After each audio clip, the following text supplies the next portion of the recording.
Que se passe-t-il donc? La police. La police? Oui, monsieur. Dumas. Alexandre Dumas. Ah, très honoré. Je suis l'un de vos fervents lecteurs. J'étais l'avocat de Lady Newborough. Vous étiez? Vous ignoriez? Marie-Stella de Newborough est morte. Oh. Oh, pauvre femme. Oui, hier soir. Elle a cessé de se tourmenter. Vous voyez, ils n'ont pas tardé. Oui, oh. Il ne tarde jamais, maître, vous savez. En effet, monsieur Dumas. Mais pourquoi Ma cliente avait beaucoup de papiers, beaucoup. La police n'aime guère voir traîner ce genre de choses, surtout lorsqu'il s'agit d'un secret comme celui-là. Le secret de Marie-Stella. Il va être enfermé. Enfermé par les sceaux du roi Louis-Philippe. Pauvre Marie-Stella. Je ne savais pas que vous la connaissiez. Oh. Vous ne l'avez jamais vue. Et j'ai été amené à m'occuper d'elle. Enfin, autrefois. Et depuis quelques jours, je m'étais attaché à percer le mystère de son existence. Enfin, ce secret d'État. Lourd, si lourd de conséquences pour l'histoire. Oui. C'est pourquoi je venais la voir aujourd'hui, pour lui rapporter le résultat de mon enquête. Vous êtes parvenu à un résultat? Peut-être, oui, peut-être. Pauvre Marie-Stella. J'ai l'air de me répéter, mais ces trois mots-là lui vont si bien. Pauvre Marie-Stella. Elle avait quel âge quand a été peint ce portrait? 18 ans. Oui, il avait été fait au moment de son mariage à Florence, chez son père. Oui, le capitaine de gendarmerie Chiappini. Oui, Chiappini. Un affreux personnage.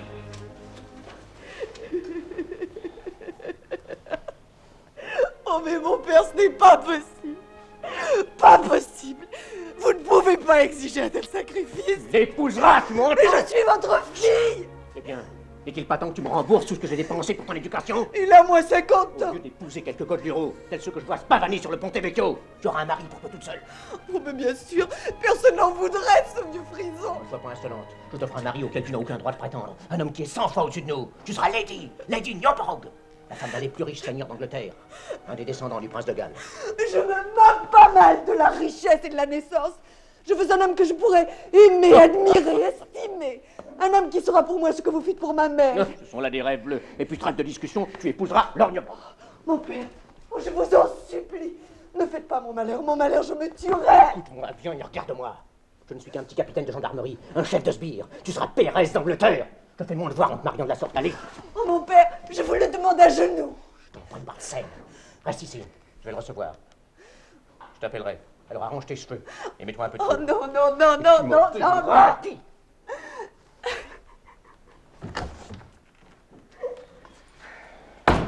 Alors, tout est conclu. Elle accepte. Elle est enchantée, ravie. Vraiment? Qui ne serait pas ravi de devenir lady? Oui, c'est la pairie. Et moi? Vous? Oui, moi. Ah, mais non, mais elle s'y fera, Mila. Vous voyez? Bien sûr, Mila. Enfin, espérons. Le principal est qu'elle accepte. Ah non, mais elle accepte, je vous en prie. Et maintenant, parlons un peu de nos affaires. Mais, quelles affaires? Vous le savez bien, voyons. En échange, En échange? oui, en échange, je vous demande 15 000 francesconi pour moi, plus une rente mensuelle de 30 ducats, toujours pour moi, Quoi? plus une maison à Fiesole. Fiesole? Oui, c'est un petit bourg près d'ici. Mais, voyons, vous ne m'avez pas compris. Peut-être me suis-je mal fait comprendre. Oui, je vous ai demandé la main de votre fille. Et je vous ai répondu, oui. Ah, Oui, moyennant 15 000 francesconi, plus une rente. oui. Monsieur Capini. Oui. Moi, Lord Newborough, père d'Angleterre. Je viens vous demander, à vous, le capitaine des gendarmes, Capini, la main de votre fille Marie-Stella. Oui, de ma fille qui est ravissante et qui a 18 ans. Ah oui. Et moi, j'ai dépassé la cinquantaine, Oh. mais je ne suis pas beau. Ça, Non, soit. non, non, mais Mais- alors, ça n'est pas parce que cette union me semble pour le moins désassortie que j'ai de petites exigences. C'est parce que, enfin, vous savez bien, je vous ai confié un secret, un lourd secret. Non, vous ne m'avez confié que peu de choses, et ce peu de choses m'apparaît hors de proportion Non, avec... non, Milord. Sa famille vaut plus que la vôtre. Ouais. Beaucoup plus, Milord. Comment Je ne peux pas vous en dire davantage pour le moment. Le secret ne m'appartient pas, mais un jour, je vous dirai la vérité. Ah non, vous en avez déjà trop dit, vous n'avez plus le droit de vous taire. Je n'ai surtout pas le droit de parler. Mais puisque nous traitons une affaire, j'ai le droit d'exiger une preuve. Ah, mais je vous la fournirai dès que nous aurons signé nos quelques petits arrangements. Oui, en somme, monsieur Chiappini, vous dont c'est le métier de traquer les maîtres chanteurs et les voleurs, vous voulez me faire chanter. Et de plus, vous me vendez votre pseudo-fille. Voyons, voyons. Dites plutôt que je vous demande le remboursement des frais que m'a coûté son éducation. Et vous avouerez que je n'ai pas lésiné sur ce chapitre. Ah oui, je le Et reconnais. elle a 18 ans. Oui, elle est aussi bien élevée que ravissante. Bon, alors, nous sommes bien d'accord? Je vais l'appeler. Eh bien, soit. Parfait. Enfin.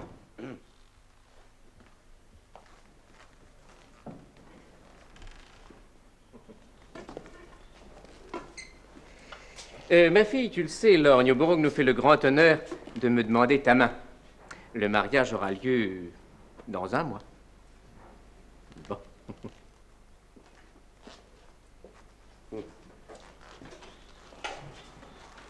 Mademoiselle, vous êtes ravissante. Oui, depuis le jour où je vous ai vu, ma petite étoile, ma pensée ne vous a point quitté. Non, je vous jure, je ferai tout pour vous rendre heureuse, oui, tout. Ma petite étoile.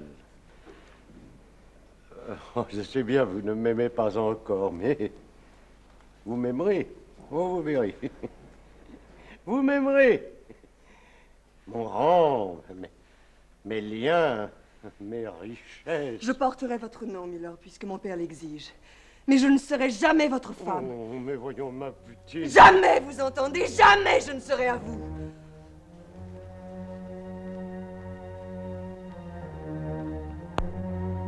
Londres, 1801. 10 années ont passé. Lord Newborough a imposé sa femme à la cour et à la haute société londonienne. Il l'a présentée comme marquise de Modigliana. Cependant, le vieux lord n'est point heureux. Oui. Et voilà, mon cher baron. Mais ce n'est pas croyable. Depuis 10 années, Nietzschevo.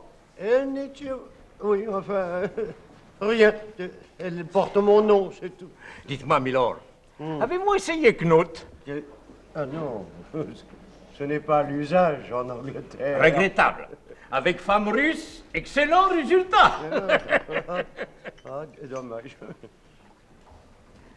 Peut-être il y a autre moyen. Ah, et lequel?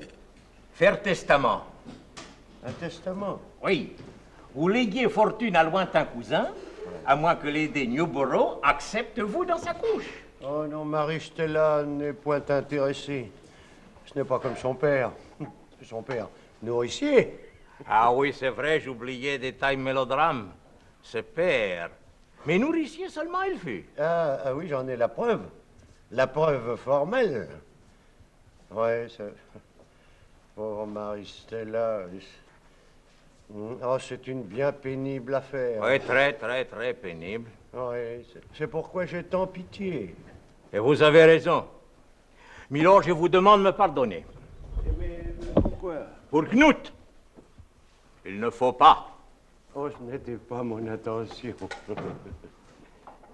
Ah, pauvre Marie-Stella. Pauvre Marie-Stella. Finalement, Marie-Stella eut pitié. Elle accepta de devenir la femme de son mari. Et du sacrifice de Lady Newborough naquirent 2 fils. 10 nouvelles années passèrent. Mais le lord avait oublié que la continence conserve les vieillards, et il mourut. Chère Maristella, or donc, veuve, vous voici. Oui, j'ai de la peine. Il a été très bon pour moi et je n'ai pas toujours été très facile à vivre. Et pourtant, à vous, mon ami, je puis vous l'avouer, j'ai souvent souhaité être libre. Mais vous l'êtes aujourd'hui. Avec 2 enfants, qui sont toute ma vie. Cher ami, je ne sais pas effeuiller la fleurette, comme Non, vous dites. on dit compter fleurette et effeuiller la marguerite. Ah, c'est vrai. Mais je ne suis pas plus adroit dans l'un comme dans l'autre. Alors je vais droit au but. Et j'ai dit, voulez-vous devenir baronne de Steinberg? Quoi? Je vous aime. Vous le savez bien. Et depuis longtemps. C'est impossible, mon cher ami, impossible. Mais les Steinberg sont très ancienne noblesse. Mon oncle est le comte Palen, qui est ministre premier de Sa Majesté Empereur. Justement. Pourquoi, justement? Je dois vous faire un aveu, mon ami. Je ne suis pas marquise de Modigliana. Mon père n'est qu'un capitaine de gendarmerie. Ce n'est pas exact, milady. Mais si, mon cher baron. C'est hélas la triste réalité. Non, ce n'est pas exact. Vous oubliez que j'ai été très lié avec possesseur primitif. Avec qui? Votre mari. Et le milord m'a raconté qu'il vous a mis dans couche nuptiale. Parce que justement, vous n'êtes pas fille qu'Osa Chiappini. Comment cela? Et moi, c'est de même. Je n'oserais pas faire alliance avec San Chiappini, qui n'est, comment vous dites, que du pipi. Mais votre histoire n'est pas croyable. Je ne serais pas la fille de Lorenzo Chiappini? C'est vérité pure. Mais de qui? De qui suis-je la fille? D'un grand, très grand Et seigneur. son nom? Sage ignorance. Mais pourquoi? Comment? Enfin, ce n'est pas possible. Vous devez aller demander à Chiappini. Il vous doit la vérité. Je n'oserais jamais. Et puis, je le connais, voici plus de 40 années qu'il garde ce secret. Ce n'est pas parce que j'irai le lui demander qu'il parlera. À Florence, Chiappini avait pris sa retraite. L'ex-capitaine de gendarme avait peu de contact avec sa fille légale, devenue sur ses entrefaites la baronne de Sternberg. Oui, elle avait accepté d'épouser le neveu du prince Palen. Des années passèrent, et un jour de 1824, Maristella fut appelée au chevet du vieux Chiappini, qui se trouvait au plus mal. Mais mon père, vous n'êtes pas si mal, vous allez vous rétablir. Non. Non, je suis condamné, je le sais. Mais c'est très bien ainsi. Très bien. Maristella, je dois vous demander pardon. Pardon? Oui. Humblement. Très simplement pardon. Mon père. Je vous ai vendu. Oui. Il n'y a pas d'autre terme. Contre de l'argent. Beaucoup d'argent. Je vous ai obligé à épouser ce vieux-là. Ne vous tourmentez pas. Bien sûr, j'ai eu du mal à m'habituer. Mais je n'ai pas été malheureuse. Surtout lorsque sont venus mes enfants. Et maintenant, je suis la femme d'un homme que j'aime, que j'estime. D'ailleurs, c'est un peu pour suivre ses conseils que je suis venue vous voir. Ah. Oui, mon mari prétend qu'un secret, un lourd secret enveloppe ma naissance. C'est Dieu qui vous envoie. Je vous ai écrit à ce sujet. Là, dans le secrétaire. Vous trouverez la lettre. Oui, elle.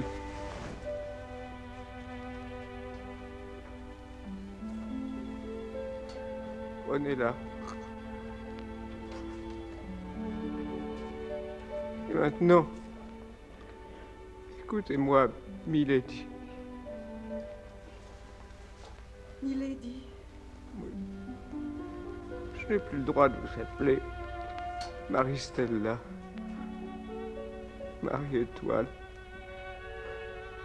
Vous n'êtes pas ma fille, Milady. Pas ma fille. Je le savais.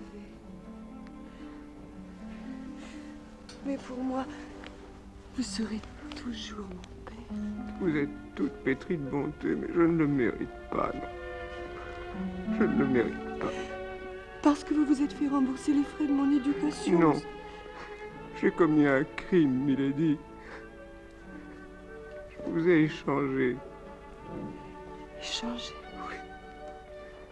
Contre de l'argent, j'ai vendu mon fils.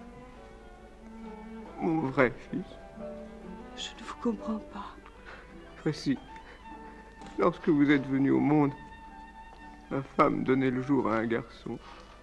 Vous avez? Oui. Vos parents, les vrais, désiraient un garçon pour des raisons graves. Très graves. Des raisons d'État. Alors j'ai accepté de leur vendre mon enfant et de vous adopter à sa place. Vous êtes devenue ma fille, tandis que mon petit garçon était adopté par vos parents. Voilà. Je suis un homme damné. Oh, c'est affreux, affreux. Qui est mon père? Qui? Oui. Je ne puis vous le dire. Mais j'ai le droit de savoir. Non, j'ai juré. Je n'ajouterai pas le parjure à mes crimes. Vous ne pouvez emporter avec vous ce secret. Si. Je vous en supplie. Non, non. Laissez-moi, milady. Vous n'obtiendrez plus rien de moi, plus rien. Laissez-moi seul avec la mort. Il y a si longtemps que je l'attends, que je l'espère. Elle seule pourra faire taire mes remords. C'est ainsi que commença l'affaire Maristella. Une affaire qui passionna le 19e siècle et qui encore aujourd'hui peut avoir de graves conséquences. Durant plusieurs mois, Maristella sillonna l'Italie, essayant de percer le secret que le vieux Chiappini avait emporté dans la tombe. Rome, Sienne, Florence, Maristella mène son enquête. Turin, Milan. Elle cherche, elle interroge. Ravenne, et enfin Faenza. Faenza, qui la voit tout à coup angoissée, le cœur battant d'espoir. Maristella est parvenue à rassembler des témoins. Elle a mené son enquête avec tant de courage que ces hommes, ces femmes, ont voulu l'aider à percer le lourd et angoissant mystère de sa naissance, le secret de Modigliana. Ils ont accepté de venir des 4 coins de l'Italie du Nord afin de déposer ce 24 mai 1824 devant le tribunal ecclésiastique de Faenza. Le tribunal.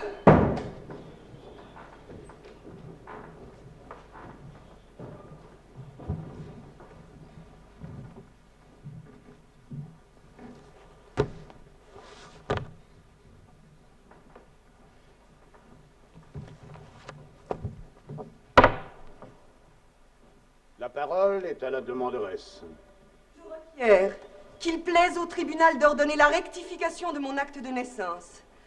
Je suis actuellement inscrite à l'église priorale de Saint-Étienne sous le nom de Maristella, fille de Lorenzo Chiappini et de Vincenze Diligenti, son épouse. Qu'il plaise au tribunal de me donner le nom qui sera relevé et prouvé par les débats. Nous allons passer à l'audition des témoins. Puis-je tout d'abord vous demander, monsieur le provicaire général, de vous remettre la lettre que Lorenzo Chiappini a écrite à la demanderesse avant de mourir? Accordé. Mais cette lettre est-elle bien de la main de Lorenzo Chiappini? Certainement, monsieur le provicaire général. Cette lettre a été expertisée. Maître Kelly, notaire à Florence, a désigné 2 experts. Leur conclusion fut formelle. Nous, sous-signés, etc., affirmons que l'écrit qui nous a été soumis est bien de la main du chef des sbires, Lorenzo Chiappini. Le défunt, étant donné sa situation officielle, avait laissé quantité de documents indéniablement de sa main. Bon. Le premier témoin, le signor Cortilli.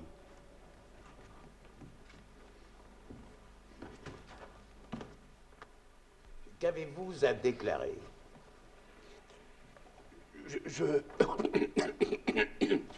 Nous... Voyons, oh, remettez-vous. Non, je n'ai pas voulu dire de vous remettre à votre place. Non, revenez. Dites ce que vous savez. Bien, monsieur le Allez, allez. Voilà. J'ai reçu les confidences de Chiappini. Oui, j'étais son ami. En 1806, alors qu'il se croyait très malade, il m'a demandé un conseil. Devait-il avouer à sa fille l'histoire du troc? Ah, vous connaissiez ce secret? Ah, oui, monsieur le... Oui, oui. Allez, continuez. Mais tout le monde le connaissait. Même Lord Newborough. Oui. C'est Oui, exact, monsieur le provicaire général. Mon mari connaissait le secret de ma naissance. Il en avait fait confidence à mon second mari, le baron de Sternberg. Merci, Milady. Et qu'avez-vous conseillé à Chiappini? Oh, je lui ai dit, vous devez avouer à votre fille le mystère de sa naissance. Et que vous a-t-il répondu? Je le ferai, avant de mourir. Bien, je vous remercie. Je vous remercie. Monsieur le chanoine Perelli.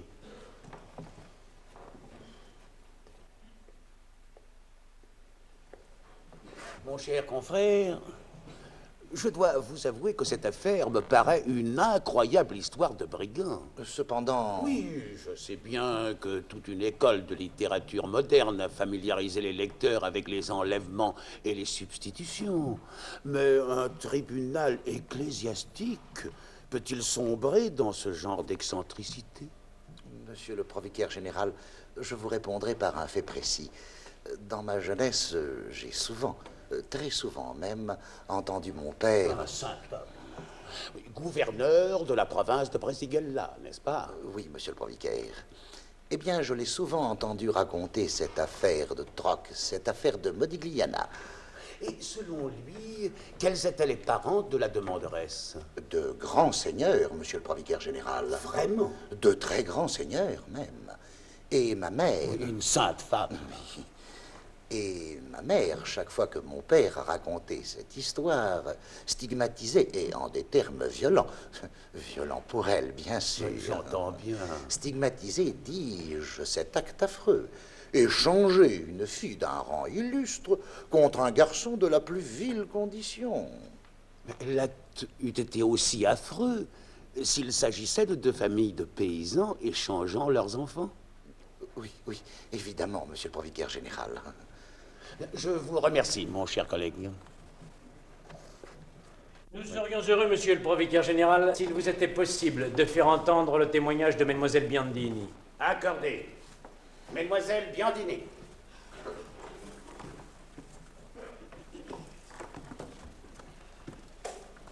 Faites votre déposition.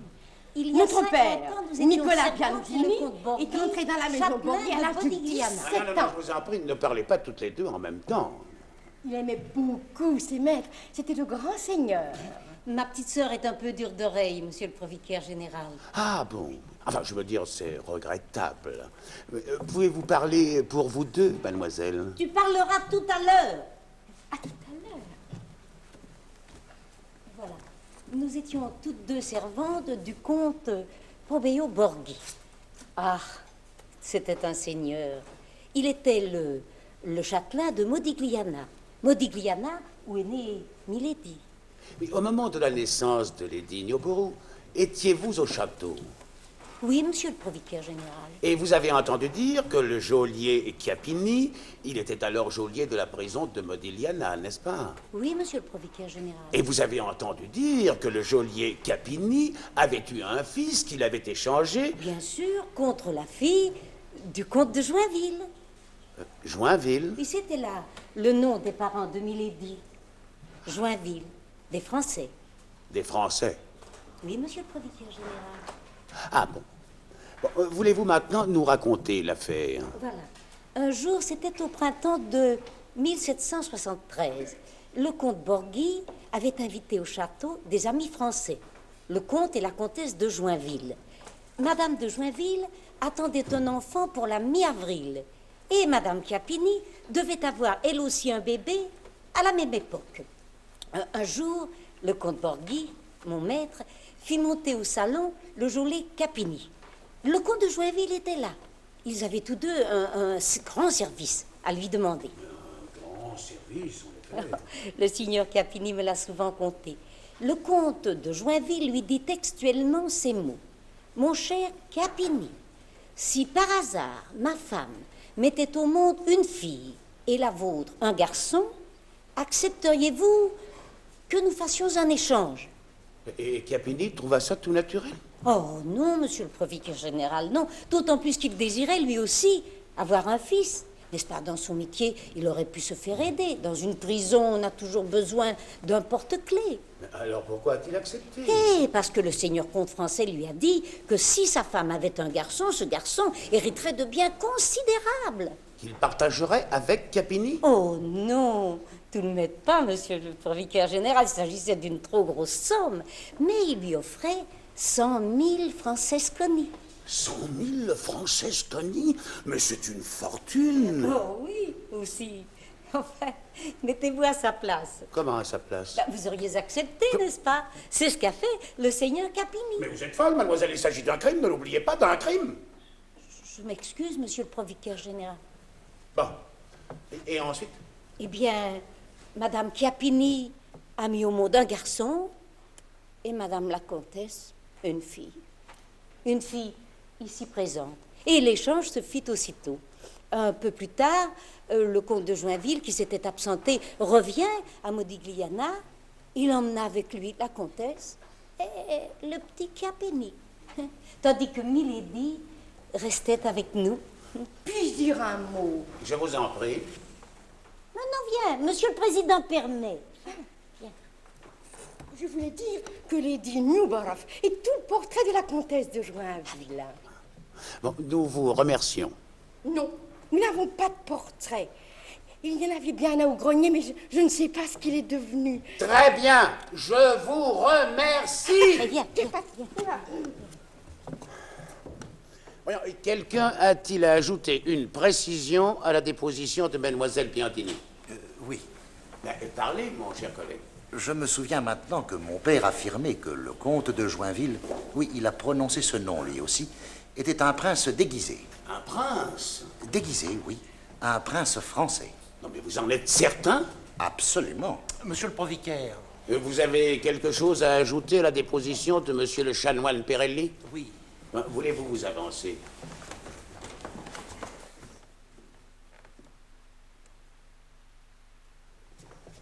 Quel est votre nom?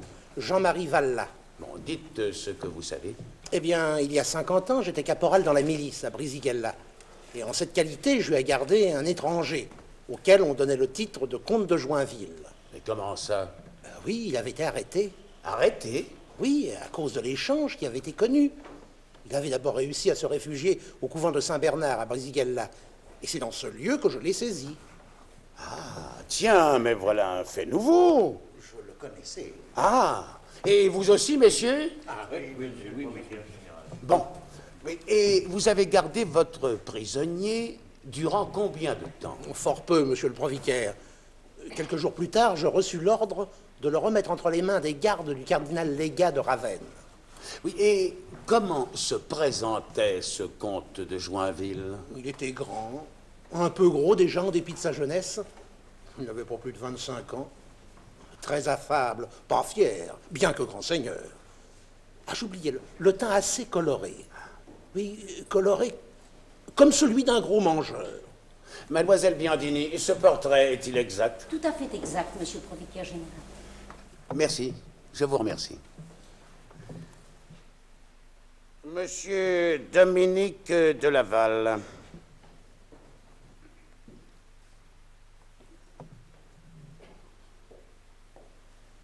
Vous êtes secrétaire de la commune de Faenza.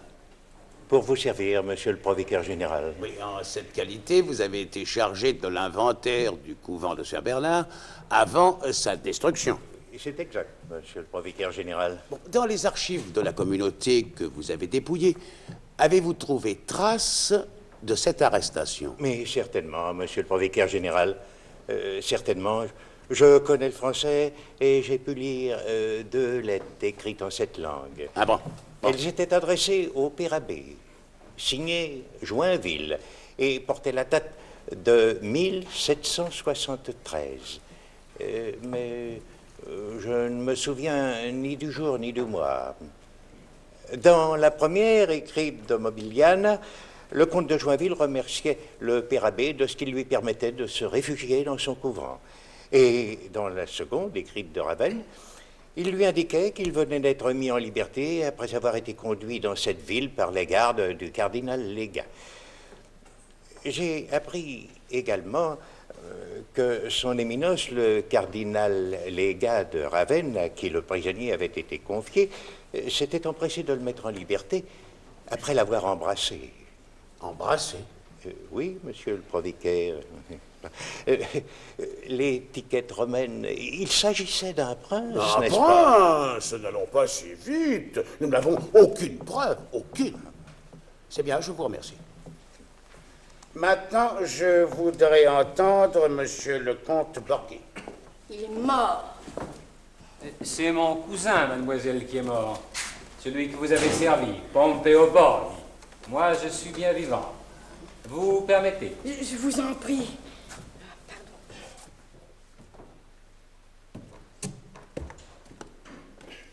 Voulez-vous faire votre déposition, monsieur le comte? J'étais donc devenu l'héritier de mon cousin Pompeo, mais j'ai même épousé sa veuve. J'ai souvent eu l'occasion de voir les anciens papiers de la maison Borghi, dont j'étais devenu l'unique représentant.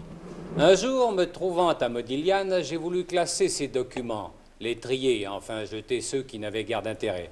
Et c'est ainsi que je suis tombé sur une lettre signée comte de Joinville. Voilà qui est très important. Pouvez-vous verser cette lettre au débat? Non, malheureusement pas. La croyant de peu d'intérêt, j'ignorais alors tout de l'affaire dont m'a parlé Lady Newbold.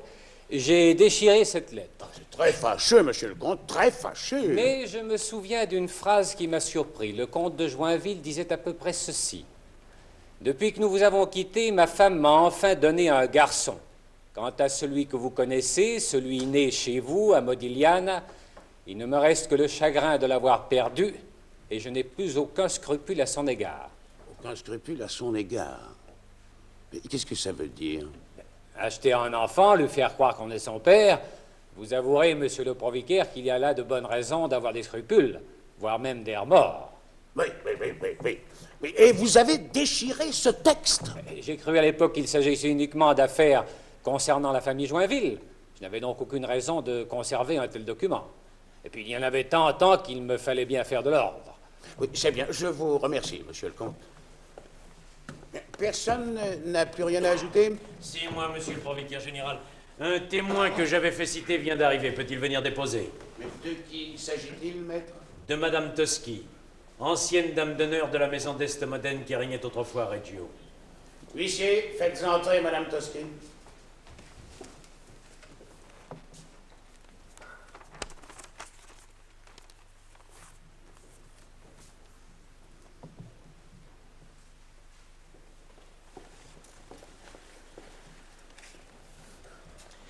Madame, pouvez-vous répéter ce que vous avez bien voulu me dire à Reggio? Volontiers, maître, volontiers. En 1773, j'étais dame d'honneur de la duchesse d'Est-Modène. Une grande famille, messieurs, une grande famille, alliée à la famille royale de France, alliée au duc d'Orléans par la fille du régent devenue duchesse de Modène. Poursuivez, madame.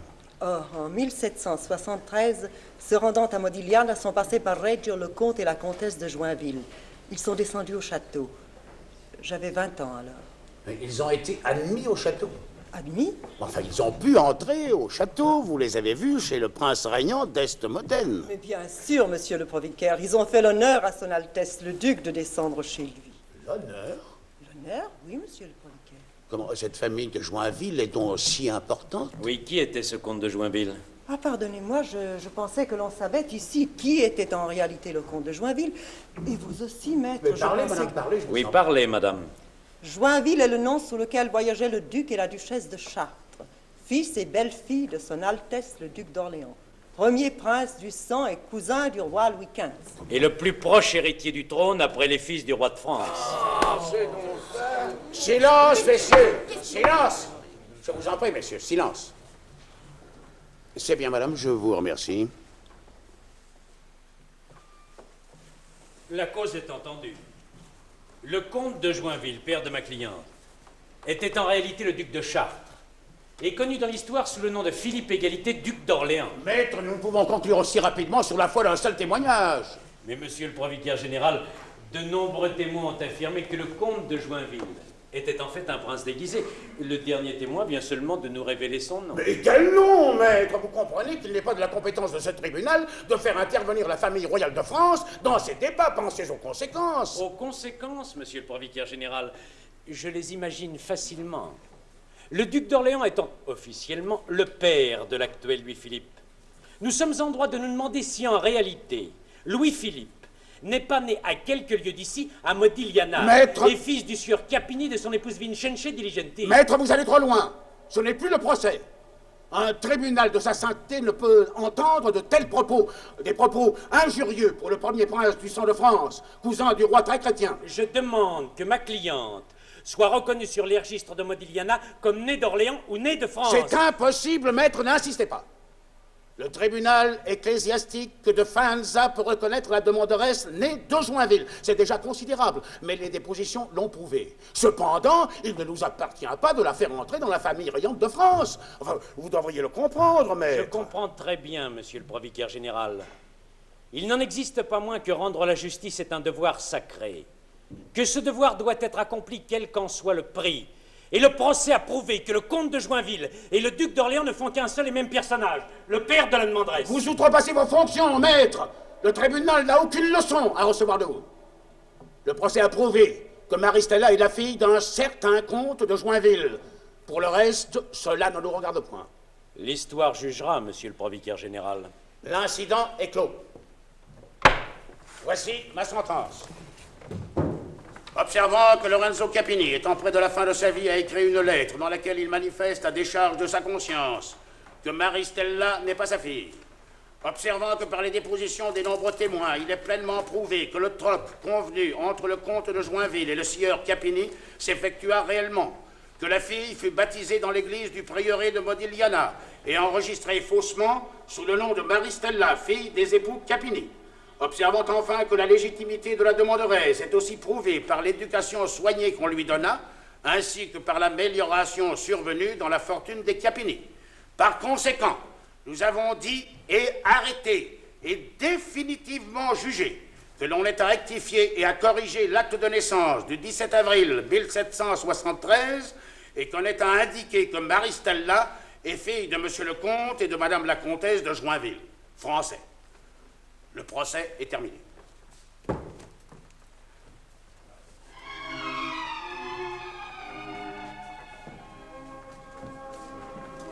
Ainsi, je serai la fille de Philippe Égalité, le duc d'Orléans. Marie-Étoile d'Orléans, c'est un beau nom. Oui, mais vous ne portez légalement que celui de Joinville. Il nous faut maintenant prouver que le comte de Joinville et le duc d'Orléans ne font qu'un seul et même personnage. Mais comment le prouver? En nous rendant à Paris, mais attention. Nous allons nous heurter à forte partie, à très forte partie, à Louis-Philippe, le cousin du roi. À très forte partie, en effet. Le futur roi Louis-Philippe saura assurément se défendre. Marie-Stella et son avocat partirent donc pour Paris. Paris, où Louis XVIII achève son règne. La baronne va s'installer à 2 pas du château des Tuileries, à l'hôtel Bellevue.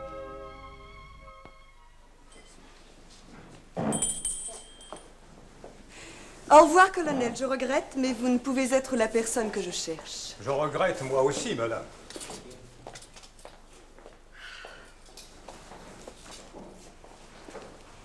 Qui est-ce? C'est un certain colonel de Joinville. Ah, mais c'est peut-être une preuve, et non. Le titre lui a été donné par le roi Louis XVIII il y a seulement 3 mois. Il n'en reste pas moins que mon idée est bonne. Cette annonce... Mon pauvre ami, l'annonce parut dans la quotidienne. Lady Newborough, baronne de Sternberg, recherche en France un certain comte de Joinville qui se serait rendu en Italie en 1773. Toute personne pouvant donner des renseignements est priée de se présenter à l'hôtel Bellevue. De grands intérêts sont en jeu. Cette annonce m'a déjà valu la visite d'un boulanger, d'un agent de police et d'une fille de mœurs légères. Ils s'appelaient tous Joinville, légalement? Oui, sauf la jeune personne dont c'était le nom de guerre. Oh, Quel bruit, mon cher maître! Que se passe-t-il donc? C'est un abbé, madame. Un abbé? Attention! Il n'est pas seul, il faut 4 hommes pour le hisser dans l'escalier. Oh, il vient enquêter pour ses bonnes œuvres, je n'en veux pas. Mais c'est peut-être pour l'annonce. Bon qu'il entre. Quel défilé. Faites entrer. Alors, attention! Oh, tout de même!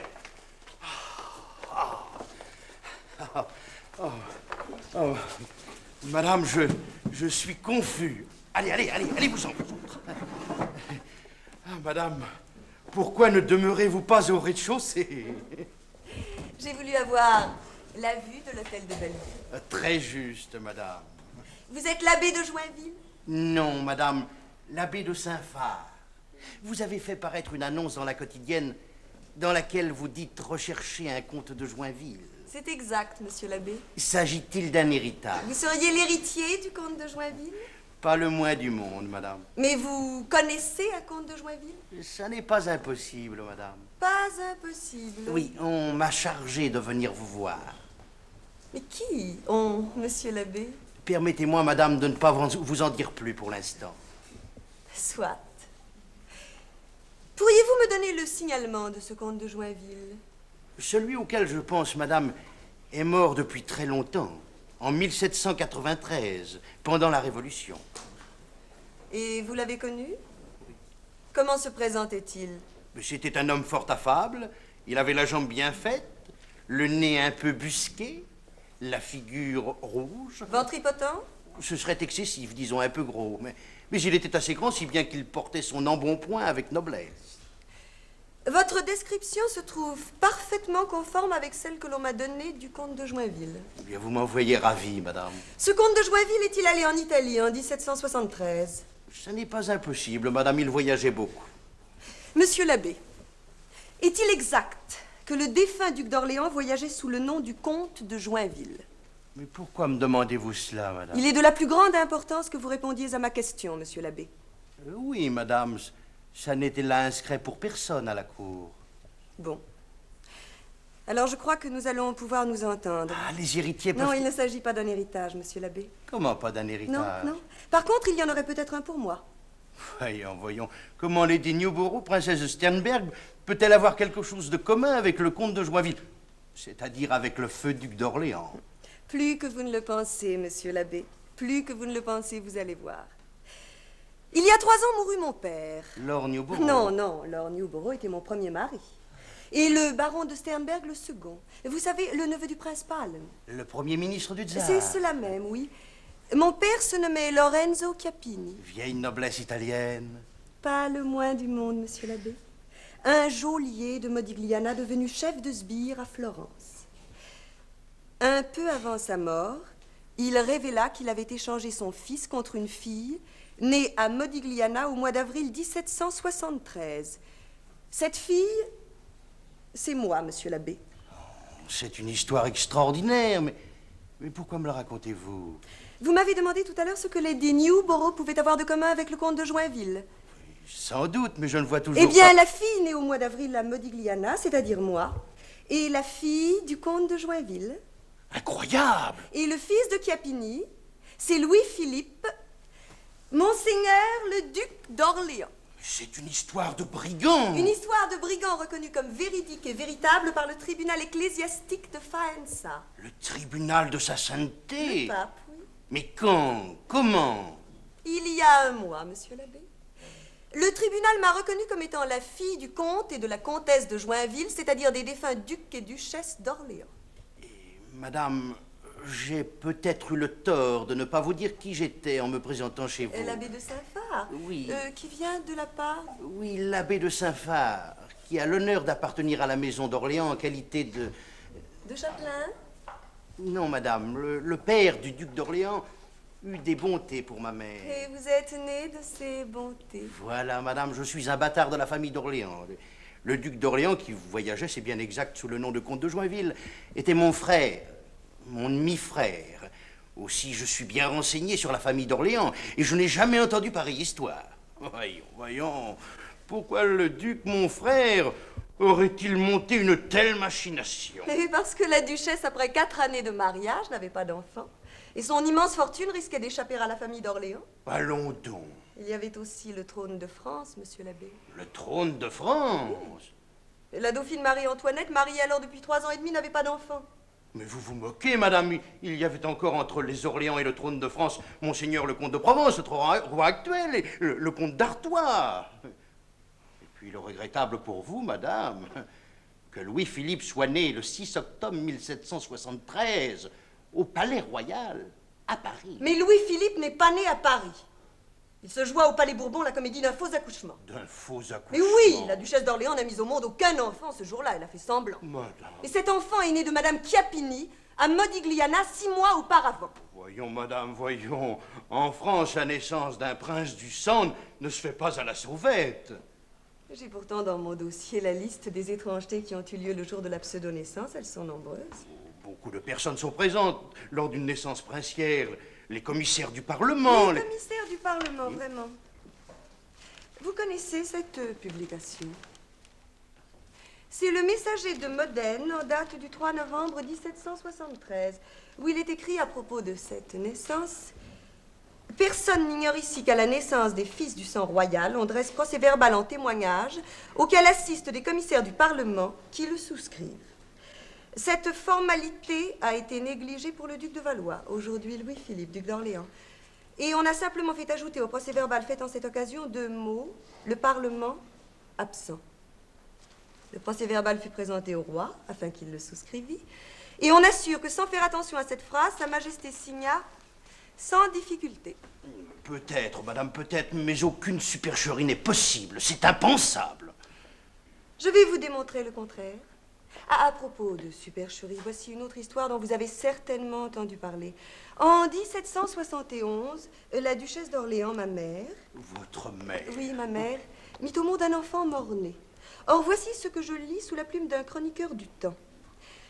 La princesse ignora qu'elle eût mis au monde une fille mort-née. On lui fit croire que l'enfant était parti pour Saint-Cloud, car elle s'étonnait de ne pas l'entendre crier. On lui en montra un autre, qui était né dans la nuit, et qu'elle embrassa avec la plus grande tendresse. 3 semaines plus tard, au début du mois de novembre, au moment des relevailles, il fallut bien avouer à la duchesse la supercherie. Cependant, on lui cacha que sa fille fut morte avant de venir au monde. On lui dit qu'elle était morte après l'ondoiement. Il faut croire que la duchesse se douta de la vérité, car elle demanda à voir les gazettes. Mais on en avait imprimé une exprès, qu'on substitua à la véritable, et où elle ne trouva que ce qu'on voulait qu'elle sût. Lorsque l'on est capable de monter une telle supercherie en 1771, il n'est pas invraisemblable que l'on puisse en monter une autre en 1773. Qu'en dites-vous, mon oncle? Mais madame, c'est une absurdité, c'est trop fort. Vous descendez peut-être d'un comte de Joinville ou de quelqu'un qui s'est fait passer pour tel, mais ce comte de Joinville-là n'était pas le duc d'Orléans. Mais monsieur l'abbé, vous m'avez fourni vous-même la preuve du contraire.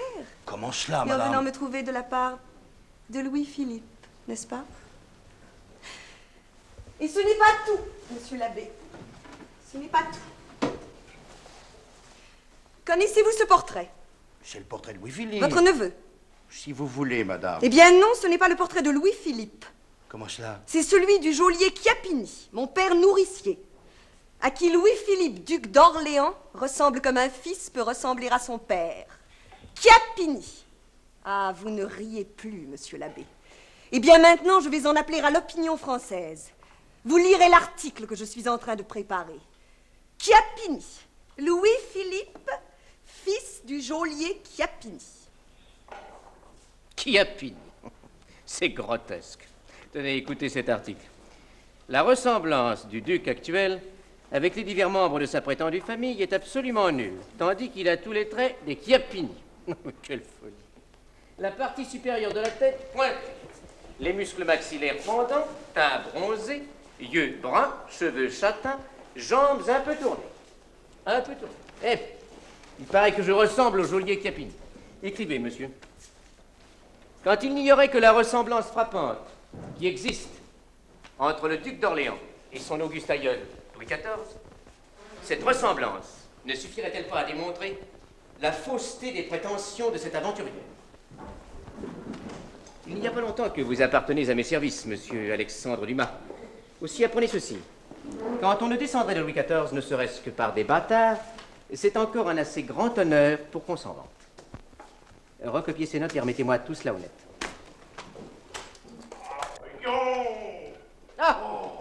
cher mais abbé. ce sera donc toujours la même chose. Je ne suis pourtant pas si lourd. Oh. Mon cher abbé. Allez, allez, allez, vous autres, allez. Vous tombez bien. J'étais justement en train de dicter à monsieur Alexandre Dumas une réponse à cet article grotesque paru dans cette gazette. Vous savez, sur cette affaire de Modigliana. Cette ridicule affaire, d'ailleurs. Pas si ridicule, monseigneur, pas si ridicule. Comment cela? Non, cette affaire est grave. Si grave que je me demande Oui, même... si Lady Newborough ne dit pas vrai. En partie. Comment cela en partie, voyons? Oui, peut-être s'agit-il de quelques frasques. Que monseigneur me pardonne le mot, du feu duc d'Orléans. Il était assez coutumier du fait. Il aura peut-être fait voyager une de ses maîtresses sous le nom de comtesse de Joinville, et il l'aurait présentée comme sa femme aux habitants de Modigliana. Le choix de cette petite ville lointaine pour un accouchement clandestin pouvait s'expliquer. Ne fallait-il pas essayer de cacher cette naissance aux yeux du monde, et surtout aux yeux de la duchesse, votre mère? Si c'est ainsi que les choses se sont passées, elles ne sont guère graves. Les Bourbons ont eu si souvent des bâtards. Oh, pardon, mon cher abbé. Oh, je vous en prie, monseigneur. Votre remarque est juste. Mais ici, Lady Newborough est déclarée fille légitime du comte et de la comtesse de Joinville. Elle a en sa possession un arrêt d'un tribunal ecclésiastique. C'est une magistrature qui ne s'engage pas à la légère. Vous connaissez le Vatican. Fille légitime. Oui, j'ai lu le texte du procès de Faenza que vous m'avez communiqué. Faenza, mais ce juge ecclésiastique, ce provicaire général, n'est pas plus le juge de Capini toscan que celui du comte de Joinville, français. Pardonnez-moi, monseigneur, mais Modigliana, où s'est passé le troc, oui, appartient aux États du pape. Mais il y a plus grave, beaucoup plus grave. Plus grave? Oui, Lady Newborough vient de décider de porter sa cause devant un tribunal français. Oui, qui va éclater de rire, alors. Peut-être pas, monseigneur, peut-être pas. Enfin, comment cela, voyons? Oui, selon le texte de l'acte, bien peu de personnes se trouvaient présentes. En tout cas, des personnes pouvant tremper dans une éventuelle supercherie. Votre père, votre grand-père maternel, 2 témoins appartenant à la maison, 2 témoins de petite noblesse, dont l'un était chambellan et l'autre occupait je ne sais quelle petite charge au palais royal. Il y avait aussi 2 prêtres, mais l'abbé de la paroisse Saint-Eustache ne se trouvait point là. Mon cher abbé, quand un prince de la maison de Bourbon vient au monde, il est toujours ondoyé par l'aumônier de la maison. Oui, oui, mais le chef de la maison d'Orléans ne se trouvait point là non plus, bien plus. Et c'est Madame Newborough qui me l'a appris.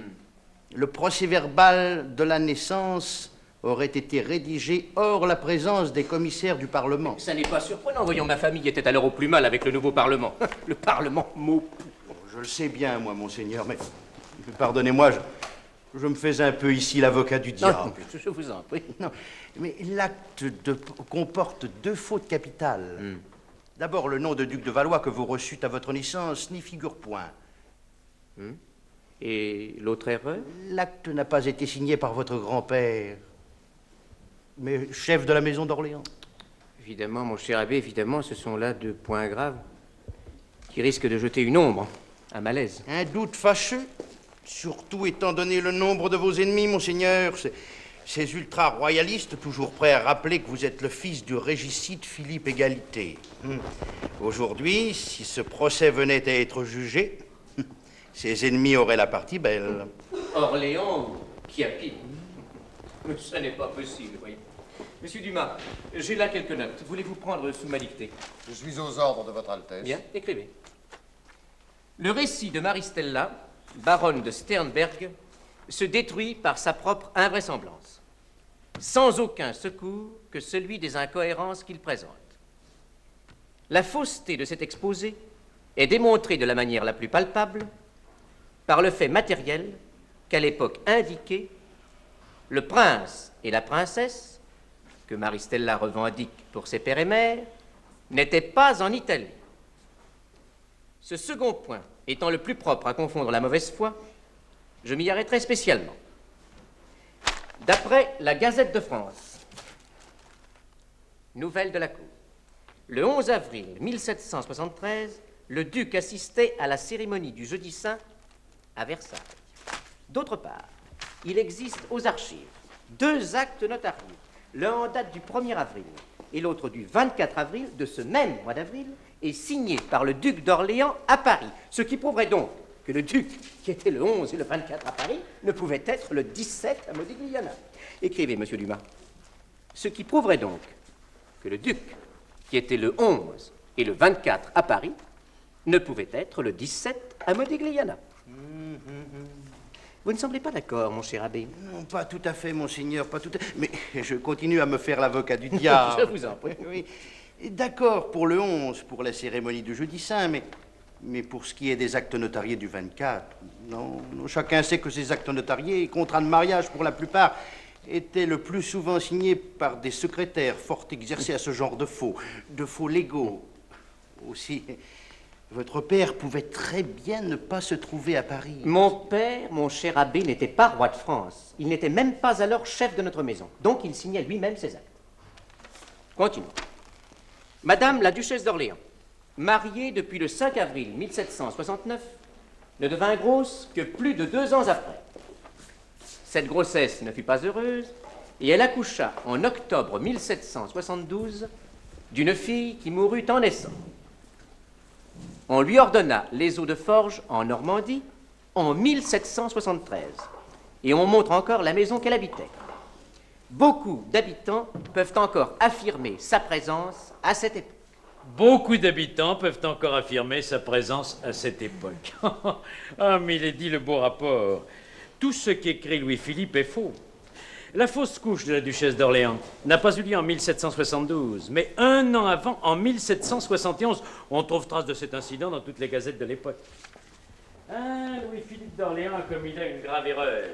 Grave, parce que nous ne manquerons pas de dire que s'il a falsifié la date de cette fausse couche en la retardant d'1 an, c'est afin de rendre impossible un nouvel accouchement 6 mois après, c'est-à-dire en avril, à Modigliana.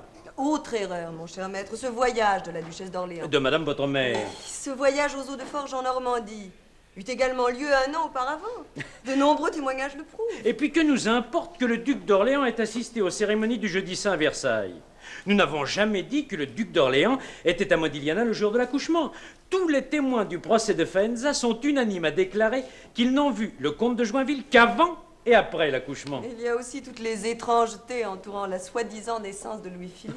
Le Parlement absent. Les témoins obscurs dont le duc d'Orléans se garde bien de parler. En effet, madame, l'affaire se présente fort bien pour vous. Alors, quelle procédure employer? D'abord, publiez vos mémoires en réfutant ce rapport. Ensuite, demandez l'exéquature. L'exéquature, ce qui veut dire? Demandez la permission d'exécuter en France la sentence de Faenza, c'est-à-dire vous faire d'abord reconnaître en France né de Joinville. Après, nous pourrons commencer le procès proprement dit et vous faire reconnaître né d'Orléans. Mais je le répète, avant tout, publiez vos mémoires. Elles alerteront l'opinion, ennuieront prodigieusement Louis-Philippe d'Orléans et même le roi Charles X. Fâcheux, mon cousin. Fâcheux pour le moins. Sur les mémoires de Lady Nyoborouk se détruisent par elles-mêmes. Non. Cette accusation contre feu le duc d'Orléans est grave, mon cousin. Déjà, les courtisans se passent sous le manteau ce texte ridicule. Ridicule et grave. Je le répète, grave puisqu'il intéresse l'État et l'honneur d'un premier prince du sang qui peut parfaitement être un jour appelé à la couronne. Votre Majesté me comble, mais je pense que ce jour n'arrivera jamais. Le duc de Bordeaux... Le duc de Bordeaux n'est qu'un enfant. Il serait toujours temps de prendre une décision si l'exéquature était accordée. Elle ne doit pas l'être. Je ne le veux pas. Je ne veux pas que l'on plaide cette affaire en France. Il faut d'abord éclairer. Oui, je dis bien éclairer la religion du tribunal afin d'en obtenir le rejet de la requête. Vous verrez vous-même le président du tribunal. Moi-même, sire? Oui, mon cousin. Vous-même. Et je vais faire interdire les mémoires de cette folle.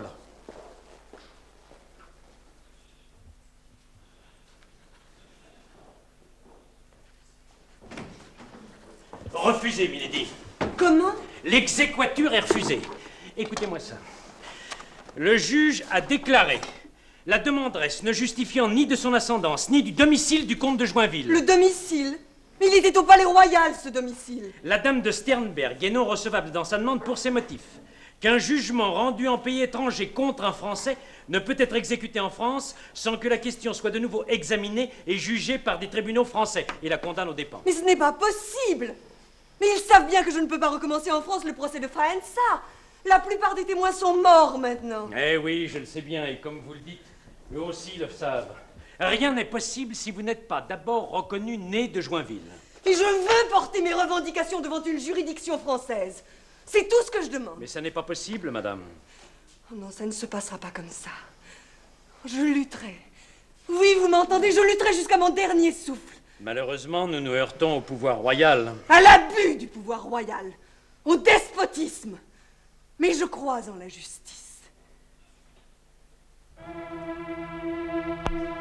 Hélas, le despotisme est triomphant. Le plus obstiné, le plus rétrograde des rois, Sa Majesté Charles X occupe solidement le trône. Pauvre Maristelle. Soudain, le 27 juillet 1830, Paris se révolte. Charles X et son ministre Polignac ont promulgué des ordonnances si réactionnaires que la capitale s'est levée d'un même élan pour secouer la tyrannie. C'est la Révolution. Ce sont les Trois Glorieuses. Paris enthousiaste retrouve l'élan irrésistible de 1789. Les insurgés surgissent du pavé parisien. On meurt, mais on meurt pour la liberté.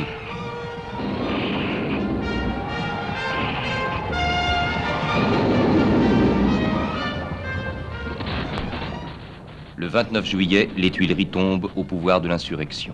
Déjà, Charles X est en fuite. À Saint-Cloud, puis à Rambouillet, il assiste impuissant au triomphe de la Révolution. Qui ramassera la couronne tombée? Coup de théâtre, Louis-Philippe d'Orléans est appelé par les chefs de l'insurrection. Louis-Philippe, l'adversaire de Maristella, celui qu'elle accuse d'être le fils du geôlier Chiappini.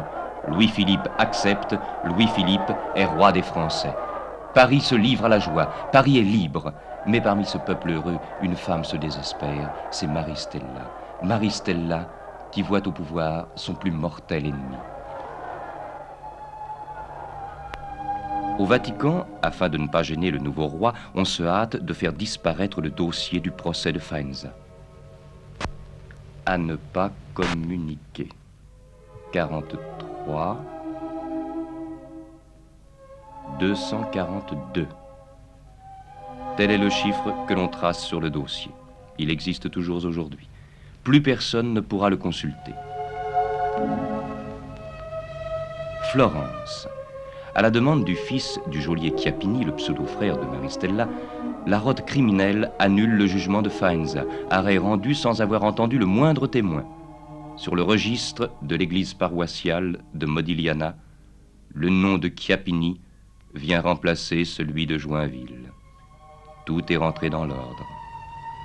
Pauvre Maristella. Pauvre Maristella. Comment avez-vous été amené à vous occuper de l'affaire? Maître, j'ai commencé ma carrière d'homme de lettres en traçant des lettres pour le roi Louis-Philippe lorsqu'il n'était encore que duc d'Orléans. Oui, ça j'avais, paraît-il, une belle écriture. J'ai dû recopier le rapport établi contre les prétentions de Lady Newborough. L'affaire m'intéressait, alors j'ai mené mon enquête. Et vous avez découvert le secret de Lady Newborough?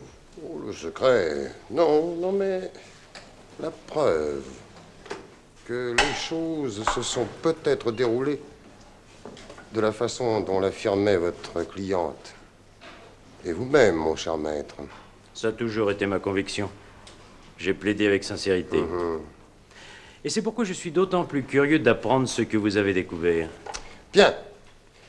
Essayons de répondre d'abord à deux questions. Le duc d'Orléans, le père de notre roi Louis-Philippe... Père légal. Oui, enfin, ça, si vous voulez. Le duc d'Orléans a-t-il pu s'absenter de Paris au printemps de 1773, une première fois pour aller conduire sa femme à Modigliana et une seconde fois pour aller la chercher? Première question. Deuxième question. Est-il exact, ainsi que l'a affirmé Lady Newborough dans ses mémoires, que la duchesse d'Orléans est quasi disparue durant ce même printemps de 1773, et ceci jusqu'au 15 juin? Et vous allez pouvoir répondre à ces deux questions. Je n'ai jamais osé les prendre de front. Enfin, c'est-à-dire que je vais essayer. Voilà, savez-vous, monsieur, ce que c'était que le cabinet noir du roi Louis XV? Ah, bien sûr. Louis le bien-aimé, ainsi nommé parce qu'il ne l'était pas, s'ennuyait fort. Alors, pour se désennuyer, il faisait intercepter les lettres des grands seigneurs et en demandait copie. C'est exact. C'est dans ces lettres du cabinet noir que vous avez trouvé le récit de la substitution du troc? Oh non, non, j'ai été trop beau. Non, mais en me penchant sur ces copies de lettres, j'ai acquis la certitude que Lady Newborough disait vrai au sujet de la duchesse d'Orléans. En effet, on ne trouve aucune trace d'elle, ni à Paris, ni en France, du 10 mars au 15 juin, soit pendant plus de 3 mois. Et pour lui, pour le duc d'Orléans? Il est à Paris le 9 mars, puisque ce jour-là, les francs-maçons le nommaient leur grand maître. Et ensuite, je perds sa trace pendant un mois. Donc, durant un mois, ni le duc, ni la duchesse d'Orléans ne se trouvaient apparemment en France. Et quand reparaissent-ils à Paris? Le duc, seul, revient le jeudi saint de cette même année 1773, exactement le 11 avril, où il participe à la célèbre cérémonie du lavement des pieds à Versailles. Et vous pensez, monsieur Dumas, qu'en à peine un mois, le duc et la duchesse d'Orléans ont pu se rendre à Modigliana et le duc en venir seul? Et pourquoi pas? Il voyageait très rapidement, jour et nuit. Il pouvait parcourir les 1200 kilomètres séparant Paris de Modigliana en 6 jours. Bien sûr. Bien. Admettons donc que les époux, sous le nom de comte et de comtesse de Joinville, aient quitté le palais royal le 10 mars et soient arrivés à Modigliana une semaine plus tard. En une quinzaine de jours, celui qui se faisait appeler le comte de Joinville pouvait s'installer chez le comte Borghi, lui parler de son désir, amener Chiappini à ses fins, organiser les modalités de l'éventuelle substitution et repartir ensuite, seul, pour la France, afin de se trouver à Versailles le 11 avril, le jour de la cérémonie du jeudi saint. Bon, qu'en pensez-vous, mon cher maître, franchement, alors? Eh bien, c'est tout de même un peu précipité. D'autant plus qu'après... Après? Ne fallait-il pas repartir pour Modigliana afin d'aller rechercher la comtesse de Joinville et le petit Chiappini? Bien sûr. Eh bien, entre le 11 avril, date de la cérémonie de Versailles, et le 1er mai, je n'ai pas non plus trouvé trace de la présence du duc d'Orléans à Paris. Le second voyage, Paris, Modigliana et retour, a eu lieu entre le 11 avril et le 1er mai. Oui, évidemment, votre raisonnement est séduisant.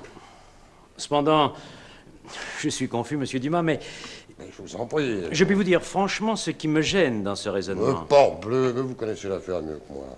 Eh bien, vous paraît-il possible qu'en à peine 20 jours, soit du 11 avril au 1er mai, le duc d'Orléans ait pu se rendre au sommet des Apennins, se faire arrêter, s'enfuir, chercher une retraite, se faire libérer, aller rechercher la pseudo-comtesse et l'enfant nouveau-né et repartir ensuite avec eux pour Paris? Difficile, cher monsieur, mais non impossible.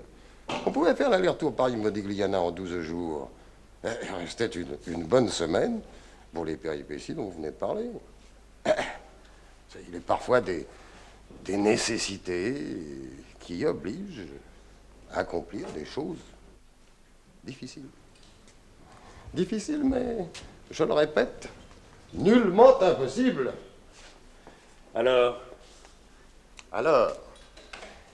il n'est pas invraisemblable de penser que notre roi Louis-Philippe soit le petit-fils d'un geôlier italien, Lorenzo Chiappini. D'autant plus qu'il est un fait extrêmement troublant, que je tiens de la bouche du roi Louis-Philippe lui-même et que je viens de rapporter dans mon mémoire. C'est l'absence de toutes les formalités accomplies d'habitude à la naissance des enfants de princes du sang. Et de plus, et le roi Louis-Philippe lui-même a confirmé ceci, la cérémonie du baptême qui se fit au palais royal par l'entremise de l'aumônier de la maison n'eut lieu qu'en présence de 2 témoins seulement. Et savez-vous, monsieur, quels étaient ces 2 témoins? Non. 2 valets. Ah, monsieur Dumas, que n'ai-je eu plutôt les arguments que vous m'apportez? La justice, que ma cliente aimait tant, aurait peut-être triomphé. Mais trop tard. Marie-Stella de Newborough est morte hier soir. Eh oui. Pauvre Marie-Stella. Peut-être vraiment Marie-Étoile, duchesse d'Orléans.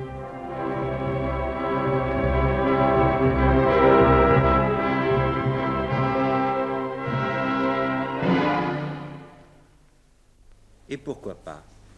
Pourquoi Marie-Étoile, pourquoi Marie-Stella ne serait-elle pas vraiment la fille du duc d'Orléans? Pourquoi ne serait-elle pas duchesse d'Orléans? Et pourquoi, dans ce cas, Louis-Philippe, dernier roi des Français, ne serait-il pas le fils de Chiappini? Il faut le dire, il faut le préciser, car c'est une chose qui nous échappe peut-être de nos jours. Il faut bien le préciser, ce fut une énigme qui agita prodigieusement toute la première partie du XIXe siècle, car des intérêts capitaux étaient en jeu. Imaginez en effet que quand Louis-Philippe est devenu roi, si réellement on arrivait à démontrer qu'il était le fils d'un geôlier italien, ce que cela pouvait avoir comme conséquence politique. Évidemment, pourquoi? Et pour ses héritiers également, il est certain que tout au long du XIXe siècle, chaque fois que les héritiers de Louis-Philippe faisaient entendre parler d'eux, c'est-à-dire d'abord le duc de Chartres, puis le comte de Paris, puis même le duc d'Orléans qui a vécu jusqu'en 1926, chaque fois qu'ils ont donc fait parler d'eux, on a entendu l'affaire Chiappini qui a réapparu, on a reparlé de cette énigme, mais je crois que tout d'abord, il y a lieu de verser au débat un document que je crois capital, que j'ai eu la bonne fortune de retrouver aux archives du ministère des Affaires étrangères, où Dumas nous l'a dit tout à l'heure, sont conservées les lettres saisies par la poste, saisies par le cabinet noir de Louis XV, et une de ces lettres est extrêmement intéressante. Elle a été saisie le 2 mai 1773. Elle était écrite par la princesse de Monaco qui écrivait à une de ses amies qu'elle avait rencontré le duc de Chartres le 24 avril. Or, ne l'oublions pas, le comte de Joinville a été vu à Modigliana le 24 avril. Il est donc impossible que le duc de Chartres se soit trouvé à la fois à Paris et à la fois en Italie à la même date. C'est donc un document extrêmement capital. Voilà, évidemment, si ce document doit être retenu, et certainement il doit être retenu, voilà un document qui porte un coup très sérieux aux prétentions de Maristella. Mais pourquoi ne pas admettre alors un autre scénario? Pourquoi ne pas admettre, par exemple, que notre duc d'Orléans ne soit pas présent à la substitution, qu'il soit à Paris, puisque nous sommes sûrs qu'il est à Paris, mais que sa femme, elle, soit restée à Modigliana et que ce soit elle qui ait fait la substitution. Elle serait donc revenue seule à Paris, aurait rejoint son mari avec le petit Chiappini. Et avec ce petit Chiappini, on aurait entendu le mois d'octobre, c'est-à-dire le moment où il aurait eu 5 mois, pour alors fomenter toute cette comédie dont on nous a parlé tout à l'heure. Pour jouer un faux accouchement. Un faux accouchement. Et n'oublions pas, et ça Dumas nous l'a rappelé, Maristella nous l'a rappelé, et ça on l'a dit pendant tout le XIXe siècle, que l'accouchement du futur roi Louis-Philippe, l'accouchement de Louis-Philippe au Palais Royal, l'accouchement officiel, s'est passé au milieu d'une obscurité totale, alors qu'un prince royal en général, lorsqu'il venait au monde, était entouré vraiment d'un apparat considérable. Eh bien, s'il faut en croire Maristella, cette naissance a passé tout à fait inaperçue, ce qui évidemment servirait la thèse de Maristella. N'oublions pas, c'est tout de même une très grande obscurité. Oui, seulement voilà, cette thèse va s'effondrer. Parce que j'ai eu la chance, travaillant autour de Philippe Égalité, j'ai eu la chance de trouver un jour aux Archives nationales, dans le carton K142, une série de petits cahiers écrits d'une écriture extrêmement fine d'ailleurs, et dont l'auteur est un certain sieur Fontaine. Fontaine était le secrétaire des commandements du duc d'Orléans. Et en 1785, le duc d'Orléans a demandé à son secrétaire de bien vouloir écrire le récit des principaux événements du duc de Chartres, c'est-à-dire du futur roi Louis-Philippe. Et Fontaine a commencé ses cahiers par le début, naturellement, et il a commencé en racontant comment s'était déroulé l'accouchement de la duchesse d'Orléans au Palais Royal le 6 octobre 1773. Et on est sûr de l'authenticité de ce journal. On est absolument sûr de l'authenticité parce que non seulement les détails que nous allons d'ailleurs essayer de faire revivre sont d'une minutie telle qu'il est absolument impossible d'imaginer qu'on ait pu les inventer, mais en même temps il cite tellement de noms qu'il est impossible d'admettre que tous ces gens soient des complices. D'ailleurs, si vous voulez bien, nous allons essayer de faire revivre ces cahiers de Fontaine à l'aide de cette maquette. Donc, d'après Fontaine, voici le texte. Donc, c'est un véritable journal de bord qui va nous permettre d'assister au film de la naissance de Louis-Philippe. Alors, Fontaine écrit d'abord ceci. Le soir du 5 octobre, à 8 heures, dans sa chambre du Palais Royal, la duchesse, c'est-à-dire la duchesse d'Orléans, qui était couchée, ressentit les premières douleurs. Nous sommes donc ici dans la chambre du Palais Royal. Voici donc la chambre de la duchesse d'Orléans au Palais Royal, et voici donc la duchesse dans son lit. D'après le texte de Fontaine, il y avait d'abord, à côté, je crois qu'en le tournant ainsi, je crois que ce serait peut-être préférable, non? On le voit, les spectateurs le verront bien ainsi. Il y avait donc d'abord dans le lit la duchesse de Chartres. Aux côtés de la duchesse se trouvait le duc de Chartres, qui était évidemment accouru l'un des premiers. Ensuite, il y avait le duc de Penthièvre, qui était le père de la duchesse de Chartres, qui se trouvait au chevet de sa fille. Il y avait la princesse de Lamballe, qui était la troisième personne de la famille, la plus proche, la princesse de Lamballe étant la belle-sœur de la duchesse de Chartres. Il y avait également là Fontaine lui-même, Fontaine qui prenait des notes pour raconter ensuite l'événement. Et d'après Fontaine, il y avait Madame de Blot qui était la dame d'honneur de la duchesse, qui se trouvait également dans la chambre. Et enfin, il y avait deux médecins qui se tenaient prêts à intervenir, on va les mettre ici, qui se tenaient prêts à intervenir au moment des couches.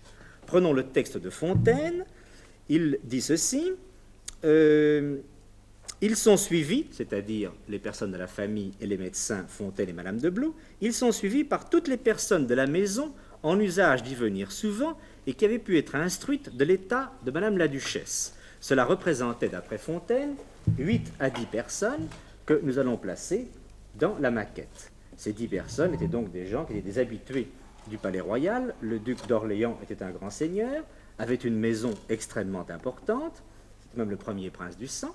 Il avait une maison très importante et tous les gentilshommes de sa maison se sont dépêchés d'arriver afin d'assister à l'événement.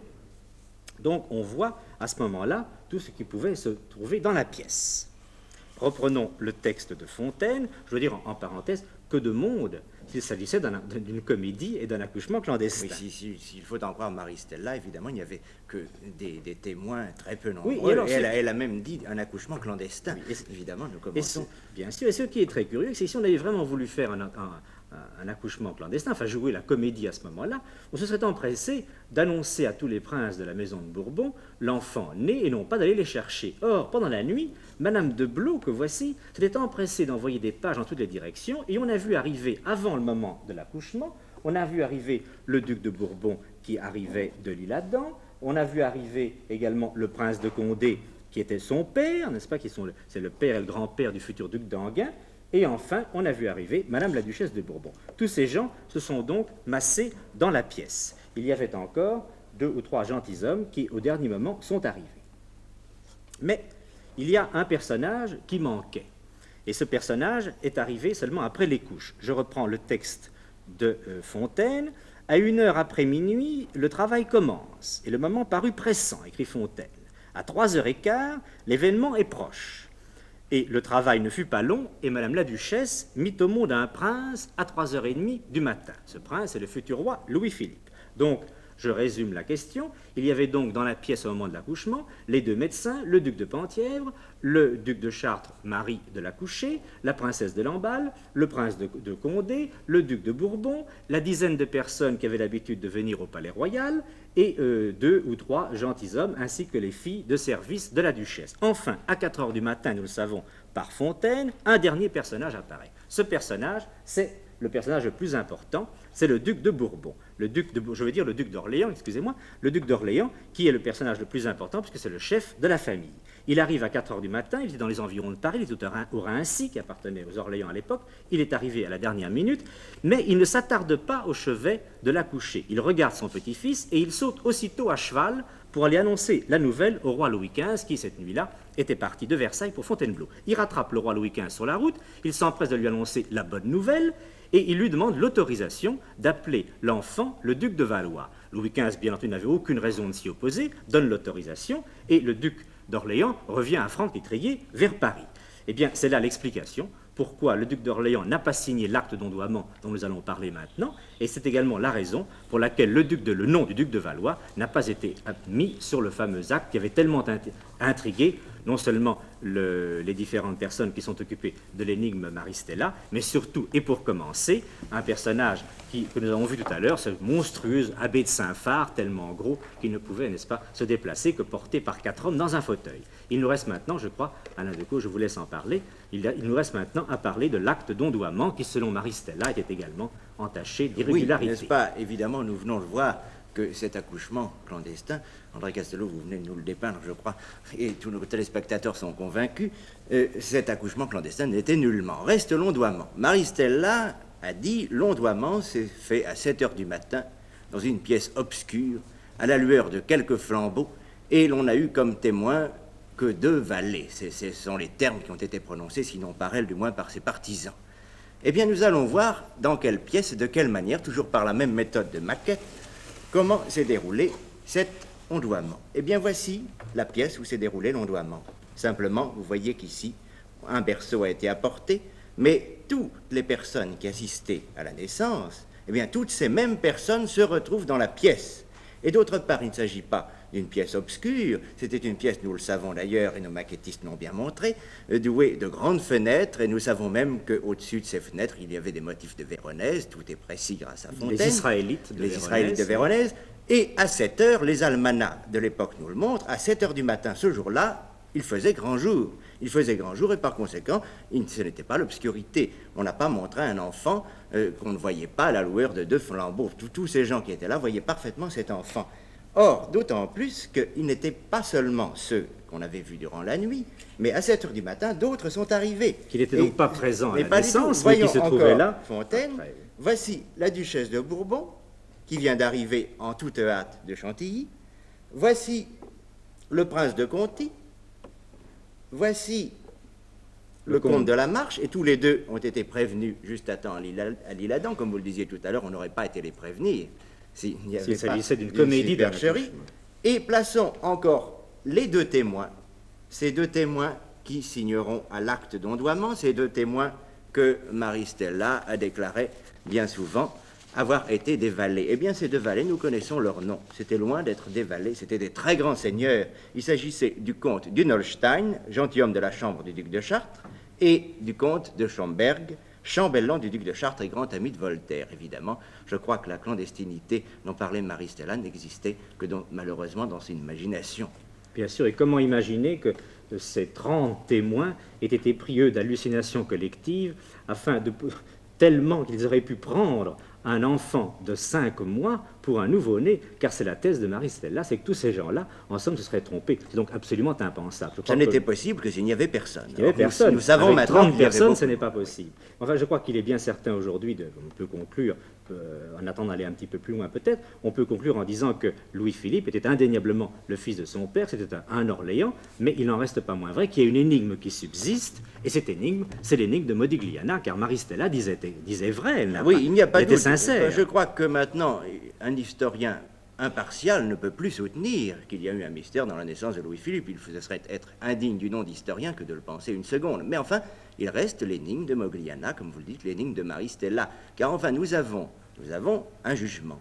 Nous avons le jugement de la cour ecclésiastique de Faenza, qui était une cour, évidemment, papale et digne de toute confiance. Il est certain que ce jugement n'a pas pu être un jugement de complaisance. De même, tous les témoins qui ont défilé, nous les avons vus tout à l'heure, dans la reconstitution que nous avons fait du procès, d'après les documents originaux, eh bien, tous ces témoins ont tous déposé unanimement que Marie-Stella n'était pas la fille de Chiappini. Ils ont tous déposé qu'elle était la fille du comte de Joinville. Or, c'est même très important. Oui, mais ces témoins, il y a surtout un témoignage qui a dû frapper les téléspectateurs, c'est le témoignage de cette dame d'honneur de la maison d'Est modèle, Madame Toschki, qui elle a prétendu qu'elle avait vu le comte et la comtesse de Joinville en 1773, à l'époque même où les témoins de Faenza prétendaient que le comte de Joinville était arrivé en Italie pour se livrer à l'opération que vous savez. Et cette Madame Toschki était la seule, évidemment, à identifier le comte et la comtesse de Joinville comme le duc de la duchesse d'Orléans. Le duc d'Orléans, si vous voulez, c'est donc extrêmement important. Or, nous avons aujourd'hui le secret de cette méprise, c'est que réellement, la duchesse de Chartres, ou la duchesse d'Orléans, comme vous voudrez l'appeler, s'est rendue en Italie, mais en 1776, et sous le nom de la comtesse de Joinville. 50 ans plus tard, il n'est pas extraordinaire que cette femme ait confondu les 2 voyages. Donc, parmi les témoins, évidemment, en voilà un qui s'annule, mais tous les autres subsistent, et tous ces témoins ont déclaré que Maria Stella était la fille du comte de Joinville. Donc, je crois que nous pouvons l'admettre. Mais qui était le comte de Joinville? Ça, c'est la grande question. Voilà l'erreur, voilà la grosse erreur de Marie-Stella, et c'est l'erreur sans doute qui a fait le drame de sa vie, car je crois qu'il faut plaindre cette femme qui, de très bonne foi, ayant ce jugement, étant persuadée qu'elle était la fille du comte de Joinville, s'est lancée sur une fausse piste. Elle en a déduit immédiatement que comte de Joinville voulait dire duc d'Orléans, et elle s'est dit, je dois être la fille du duc d'Orléans, et Louis-Philippe a pris ma place. Louis-Philippe est un infâme usurpateur, ça a été la tragédie de la vie de cette femme. En fait, si elle avait cherché dans le bon sens, si elle avait cherché dans une bonne piste, elle aurait pu peut-être découvrir son vrai père. Et je crois, c'est une hypothèse bien sûr, mais je crois qu'elle a un certain fondement. Je crois que Marie-Stella pouvait être probablement la fille d'un petit prince italien. N'oublions pas que ceci se passait au XIXe siècle, au XVIIIe et au XIXe siècle en Italie. Cette Italie morcelée, une véritable mosaïque d'États, comme Stendhal l'a dépeint dans La Chartreuse de Parme, par exemple, et qu'à la tête de tous ces États, il y avait des petits princes. Or, qui étaient ces petits princes? En général, c'étaient tous des princes apparentés à la famille des Bourbons. Ou bien ils en descendaient par les femmes, ou bien ils en descendaient par Louis XIV, il était descendant direct de Louis XIV. Eh bien, qui nous dit que l'un de ces petits princes, ayant besoin d'un héritier, ou pour son trône, ou pour sa fortune, ne s'est pas rendu à Modigliana et n'a pas fomenté lui-même la substitution de l'enfant Chiappini avec le sien?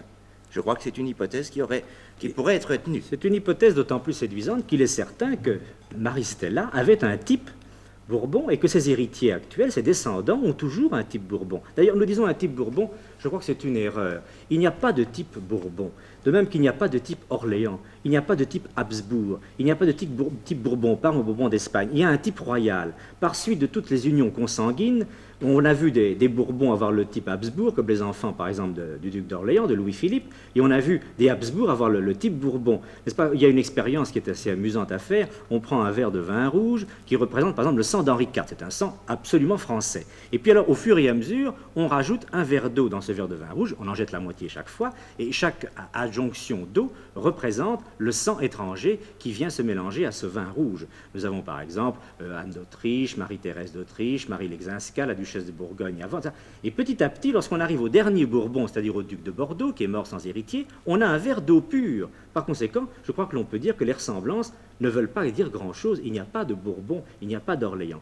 Maintenant, il reste encore un point, je crois, à dire, et qui explique la crédulité des historiens, les historiens qui ont suivi cette thèse de Maristella, qui pouvait paraître logique peut-être pour Lady Nogburug, mais qui pour certains historiens devait paraître a priori absurde, mais dès que le nom du duc d'Orléans a été prononcé, c'est-à-dire dès que le nom de Philippe Égalité a été prononcé dans l'affaire, on n'a pas cherché plus loin. Philippe Égalité est un personnage qui se présente devant l'histoire chargé de crimes, chargé de fautes considérables, c'est un personnage très antipathique, et dès qu'on a prononcé le nom de Philippe Égalité, on a dit c'est lui le coupable, il est parfaitement capable, pour s'approprier un héritage, d'avoir pratiqué ce troc affreux, d'avoir substitué en somme sa fille pour acheter un garçon. Je crois que l'on peut conclure, parce que maintenant il est vraiment trop tard pour essayer de retrouver la véritable énigme de Modigliana, le véritable secret de la naissance de Maristella, je crois que l'on peut conclure en disant que Louis-Philippe était donc parfaitement du sang de France, mais que Maristella n'était pas la fille du vieux Chiappini. Qui était-elle? Peut-être qu'un jour on le découvrira, mais enfin ça m'étonnerait beaucoup.